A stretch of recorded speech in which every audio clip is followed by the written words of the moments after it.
नमस्कार, HBC news में आप सभी का स्वागत है। कुंभ को किसी भी तरह से टाला नहीं जा सकता और इसको टालने की बात करने वाले सत्ता के चाटुकार हैं, ऐसा कहना है शांभवी पीठाधीश्वर स्वामी आनंद स्वरूप जी महाराज का। उन्होंने यह भी कहा कि यह हास्यास्पद है कि कुंभ की तुलना मरगज से की जा रही है और जो लोग ऐसा कर रहे हैं उनको सनातन धर्म के बारे में कोई जानकारी ही नहीं है। तो आइए सुनते हैं शांभवी पीठाधीश्वर स्वामी आनंद स्वरूप जी महाराज को। शंकराचार्य परिषद के सर्वपति शांभवी पीठाधीश्वर स्वामी आनंद स्वरूप ने कहा कि महाकुंभ की तुलना मरकज से करना हास्यास्पद है। कुछ सेकुलर विद्वान जो हरिद्वार के महाकुंभ की तुलना जमातियों के मरकज से कर रहे हैं, ये वही लोग हैं जो बड़े शौक से जिहादियों का थूक भी चाटते रहते हैं। मरकज वाले मजबूरी में नहीं फंसे थे, बल्कि जानबूझकर देश को फंसाने की गहरी साजिश की थी। भोजन में थूक लगाकर, सब्जियों पर पेशाब छिड़ककर, नापदान में भोज्य पदार्थों को धोकर कोरोना फैलाना मजबूरी नहीं हो सकती। कोरोना का जहर फैलाने में मरकज की भूमिका अक्षम्य है। क्योंकि आपको जो आतंकवाद का धर्म दिखाना था, आतंकवाद का एक ही मजहब है इस्लाम, उसको आपको बराबर करना है हिंदू धर्म के, इसलिए आपने मरगज के बराबर करना था आपको। जो व्यक्ति थूकता है, थूक थूक के कोरोना फैलाता, हम तो कोरोना का इलाज कर रहे हैं। हमारे तो जो संपर्क में कोरोना का मरीज भी आता है वो स्वस्थ हो जाता है, ठीक हो जाता है। जो यहाँ आए वो कोरोना ठीक होकर कहीं ना कहीं मानते हैं कि राजनीतिकरण हो रहा है पूरा कोरोना का। बिल्कुल, कोरोना का राजनीतिकरण ही केवल हो रहा है। इधर कुंभ में आने वाले प्रत्येक हिंदू संत, महात्मा या सामान्य नागरिकों ने पूर्णतः जिम्मेदारी का परिचय दिया है। आप जानते हैं कि मेले में आने से पहले लोगों के पास कोरोना के RT-PCR टेस्ट की नेगेटिव रिपोर्ट होनी चाहिए, जो कि 72 घंटे से अधिक पुरानी न हो। यही कारण है कि इस वर्ष भीड़ पिछले वर्षों की तुलना में बहुत कम है, लेकिन लिबरल, वामपंथी और कट्टरपंथियों का समूह गलत सूचनाओं के आधार पर इसे कोरोना नियमों का उल्लंघन साबित करते हुए अपना प्रोपेगेंडा सेट करने में लगा है। ही भाई सीमित ज्ञान, जहां 3 करोड़ लोग आते थे वहां 30 लाख लोग आए और 30 लाख में साधु ही ज्यादा स्नान किया। आपने देखा ही, ये जो र्यूमर उड़ाया पीछे साल का फोटो दिखा करके, यह र्यूमर उड़ाना गलत था। हमको आज भी देख लीजिए, केवल 2600 आज पूरे मामले आए हैं। पूरे उत्तराखंड में कितने लोग रहते हैं, केवल 2600 मामले आए हैं और दिल्ली में 30,000, महाराष्ट्र पूरा जल रहा है, वहां की चर्चा नहीं कर रहे। बंगाल में रोज लोग 15 लोग हर जिले में मर रहे हैं डेली, वहां तो पूरी सुनामी आ गई है और आप वहां रैलियां 2-2 लाख की कर रहे हैं और हमको ज्ञान बगा रहे हैं। मरकज के जमाती एक हाल में जुटे थे और पूरे षड्यंत्र के तहत कोरोना बम बन के फूटे थे। जबकि कुंभ के 16 घाट हैं। यह हरिद्वार से लेकर नीलकंठ तक विस्तृत है और लोग सरकारी निर्देशन में निर्धारित सही जगह पर स्नान कर रहे हैं और इसके लिए समय सीमा निर्धारित की गई है।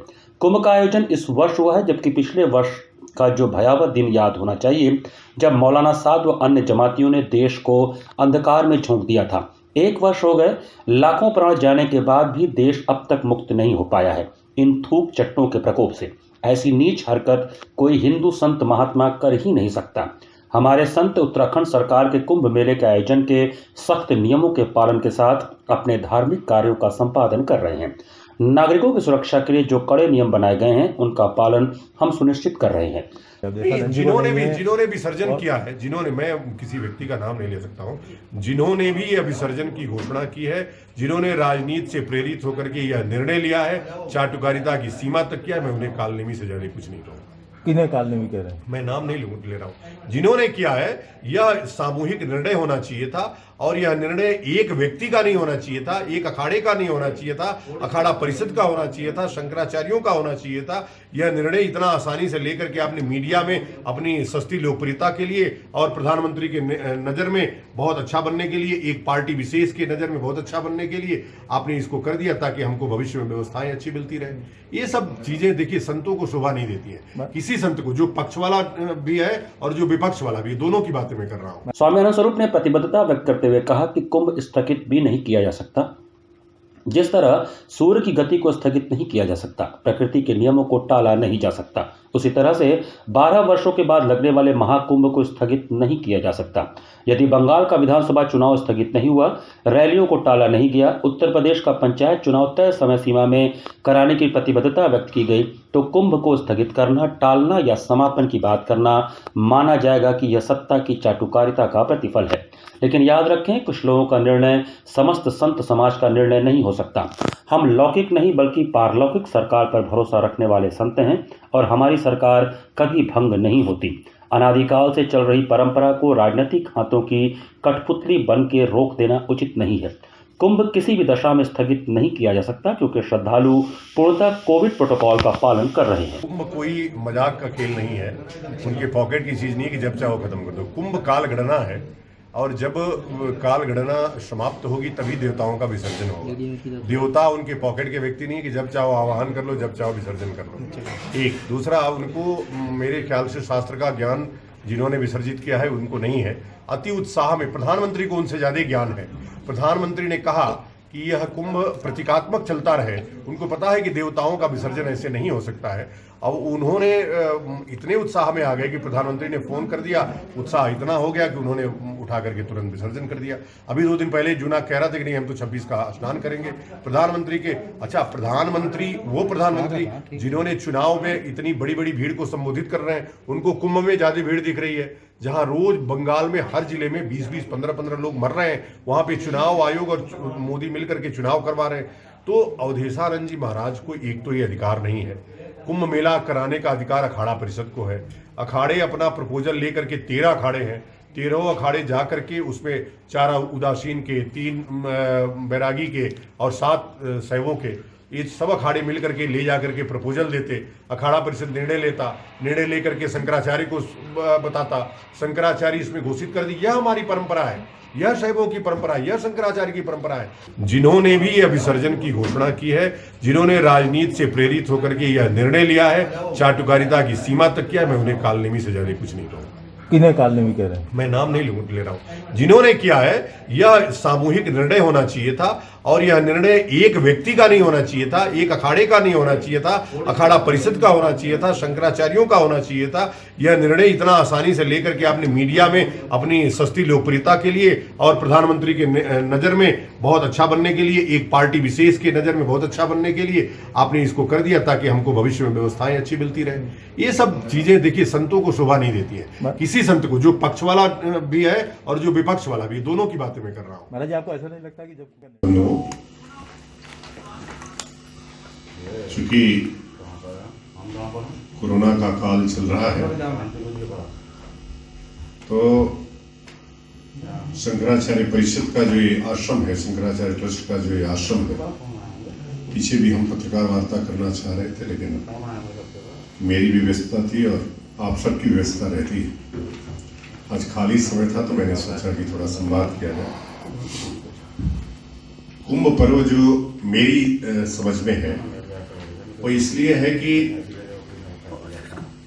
हम 3 वर्षों तक क्या करेंगे, कैसे धर्म को आगे बढ़ाएंगे, धर्म में और क्या क्या विकृतियां आई हैं उसको कैसे दूर करेंगे, उसका रोड मैप बनाने का नाम कुंभ है। अब उसको एक कहानी से जोड़ दिया गया कि मैं जो 4 जगह पे अमृत गिरा था कुंभ से, घड़े से, इसलिए वहां पे ये सम्मेलन होता है। लेकिन सम्मेलन का अर्थ है रोड मैप बनाना। अभी जो कुंभ शुरू हुआ है वह मुहूर्त देख करके शुरू हुआ, कब से शुरू होगा और कब खत्म होगा यह सब तय था। लेकिन कुछ लोग, भाई कुंभ कराने की जिम्मेदारी अखाड़ों ने मिलकर के अखाड़ा परिषद को दिया। अखाड़ा परिषद ने कोई निर्णय लिया नहीं। अब अलग अलग अखाड़े अपना अपना निर्णय ले रहे हैं, तो फिर अखाड़ा परिषद की प्रासंगिकता क्या है? ठीक होता यदि अखाड़े अपना प्रपोजल अखाड़ा परिषद को देते और अखाड़ा परिषद अपना प्रपोजल शंकराचार्य को देता। जो परंपरा है वो ये है, परंपराएं टूटी हैं तो उसको ठीक करने की जिम्मेदारी भी कुंभ में होनी चाहिए थी। लेकिन वो नहीं होकर के अलग अलग इन पे आरोप उन पे आरोप, कुछ लोग सत्ता के पक्ष वाले, कुछ सत्ता के विपक्ष वाले, ऐसे ही संत हो गए। अगर आपने कुछ पक्ष में बोल दिया तो आपकी व्यवस्थाएं सुधरे। आपसे प्रधानमंत्री ने बात कर लिया, प्रधानमंत्री ने कहा कि भाई प्रतीकात्मक कुंभ रखा जाए, तो आपने पूरा ही समर्पण कर दिया। यह जो चीजें हुई हैं वह निंदनीय है और गलत लोगों के हाथ में धर्म सत्ता की बागडोर है। और बागडोर किसने दिया?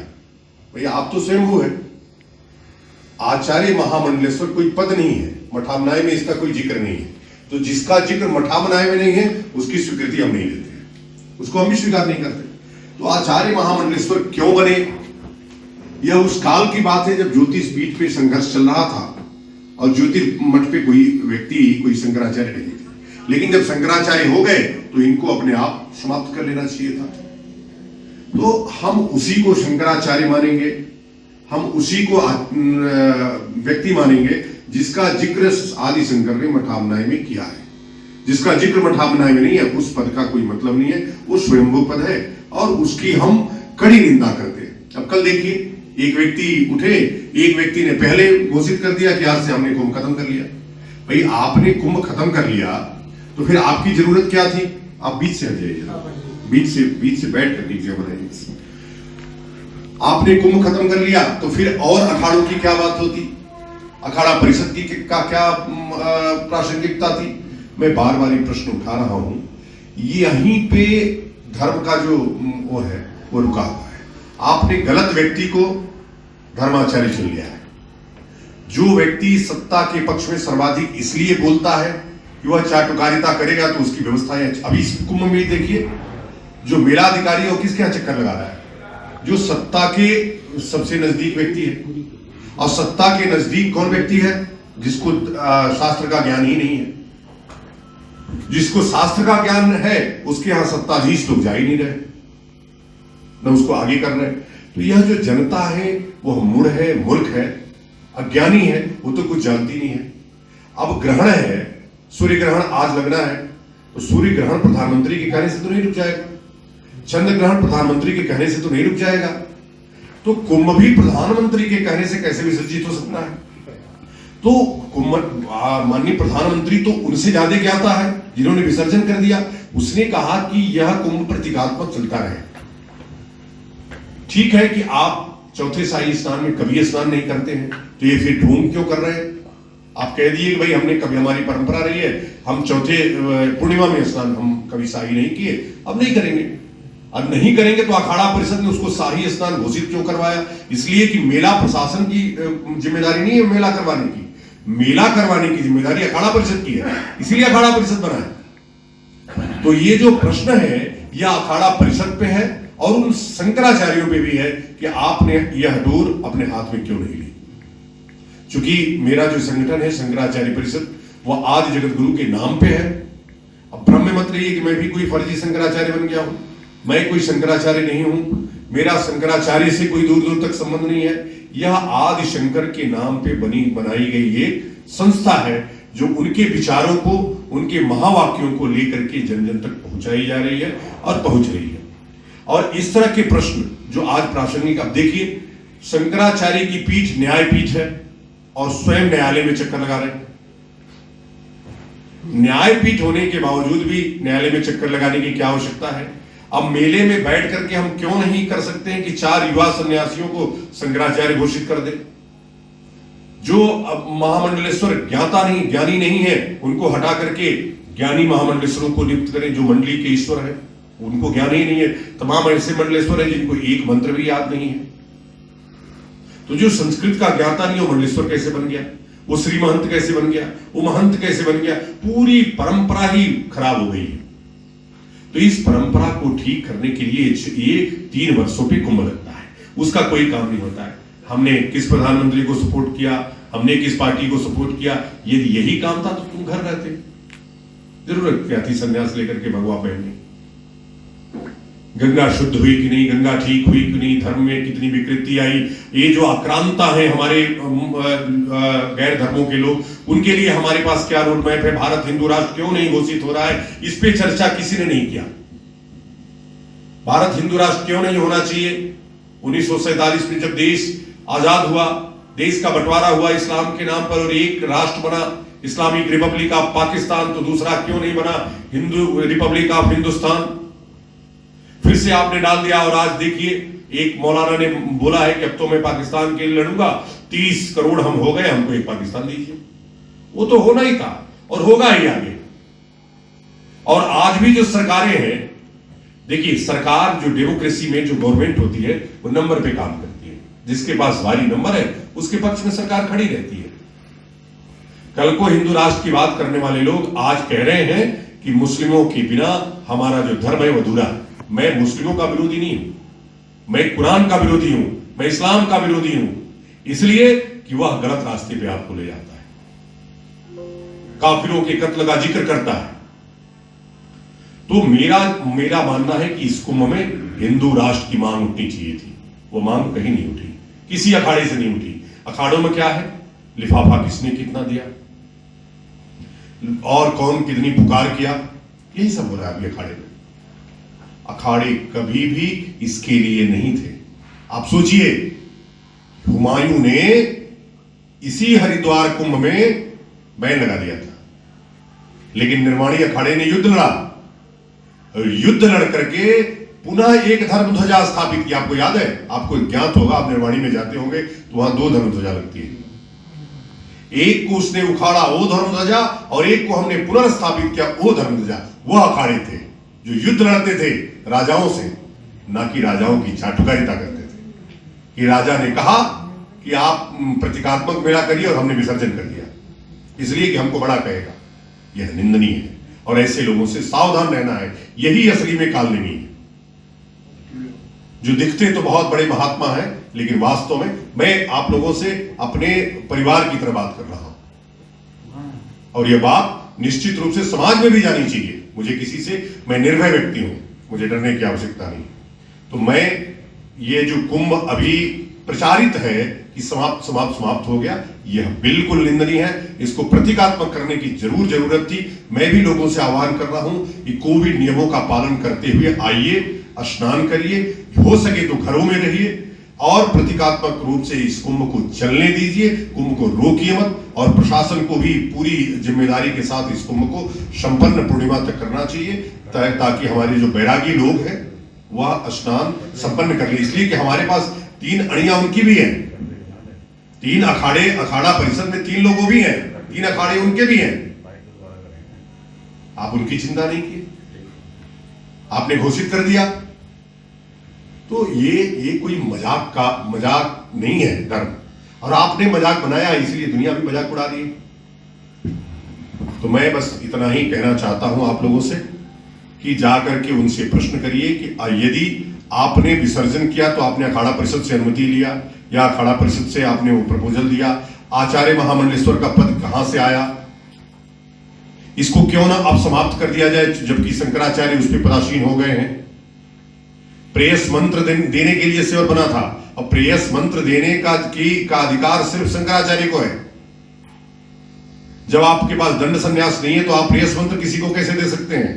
इस तमाम प्रश्न हैं जो मेरे मन में अभी हिल रहे हैं। मैं इन प्रश्नों को उचित प्लेटफॉर्म पे करूंगा, यहाँ पे करना ठीक नहीं है, लेकिन ये संदेश अवश्य देना था कि कुंभ अभी चल रहा है, कुंभ अभी चलते रहना चाहिए पूर्णिमा तक, प्रतीकात्मक ही सही, इसको चलते रहना चाहिए। देवताओं का आह्वान ऐसा नहीं देवता होता है कि आपने आज आह्वान कर लिया, कल विसर्जन कर लिया तो चला गया, ऐसा नहीं। वो तिथि पे आगमन होगा और तिथि पे जाएगा। ठीक वैसे ही जैसे आप चंद्रग्रहण में समझाया हूं, चंद्रग्रहण और सूर्यग्रहण आप समझ लीजिए कि एक तिथि समय काल पे 1 सेकंड भी इधर उधर नहीं होता, तब वो आता है और तभी वो पूर्ण होता है। वैसे ही कुंभ भी है, जब शुरू हुआ है अपनी तिथि को ही पूर्ण होगा। आप लोग आज हमारे बीच में 2 सन्यासी भी बैठे हैं जो धर्म के बहुत प्रमज्ञ हैं, जानकार हैं। उड़ीसा से क्रांति मित्रानंद जी महाराज और चैतन्य जी हमारे बाराबंकी से। मैं अभी कोई आपका प्रश्न होगा तो मैं उत्तर दूंगा, अगर प्रश्न है तो। महाराज जी अपने बारे में बता दीजिए थोड़ा सा। मेरा नाम स्वामी आनंद भारती है, मैं बैंगलोर में रहता हूँ। वैसे मेरा नाम स्वामी आनंद स्वरूप से ज्यादा चर्चित है, लेकिन चूंकि जो चर्चित नाम है जैसे पायलट बाबा का वैसे स्वामी आनंद स्वरूप, लेकिन मैं भारतीय नामांकित हूँ, बैंगलोर में रहता हूँ और यहाँ आप लोगों से बहुत पुराना परिचित हूँ। 2009-10 में भी यहाँ था और अभी ये आश्रम है हमारा, आप आते रहिए यहाँ पे। शंकराचार्य परिषद ये क्या करती है? शंकराचार्य परिषद मैंने बता तो दिया। शंकराचार्य परिषद 2019 में अभी बनी हुई संस्था है हरिद्वार कुंभ में। वो शंकराचार्य भगवान के विचारों को, चूंकि जो अभी प्रासंगिक है अद्वैत विचार, जब जातिवाद के पूरे बारूद के ढेर पर ये समाज, हिंदू समाज खड़ा है उस समय जो उनके महावाक्य हैं वो प्रासंगिक है। अहम ब्रह्मास्मि तत्त्वमसि, मैं भी ब्रह्म हूं और तुम भी वही हो। वह तो जीव जीव में, जीव परमात्मा में कोई भेद नहीं करते, तो जीव जीव में कैसे भेद हो सकता है? जो जातियों के अभी जाल में हम फंसे हुए हैं, हम सब एक हैं, इसलिए अभी प्रासंगिक है उनकी विचारधारा और शंकराचार्य परिषद की। जब अभी जो सारे जो शंकराचार्य हैं वो सब न्यायालयों में लड़ रहे हैं, तो अभी जरूरत है कि उनके विचार को कैसे पहुंचाया जाए। तो इसलिए शंकराचार्य परिषद का गठन हुआ है। अभी शंकराचार्य परिषद 19 राज्यों में पंचायतें करके भारत को हिंदू राष्ट्र घोषित कराने के लिए रेफरेंडम करा रहा है। इसलिए मेरी मान्यता है कि 1947 में जो देश बना वह 8-10 लोगों के बैठ जाने से बन गया। इसमें देश की जनता का कोई योगदान नहीं है।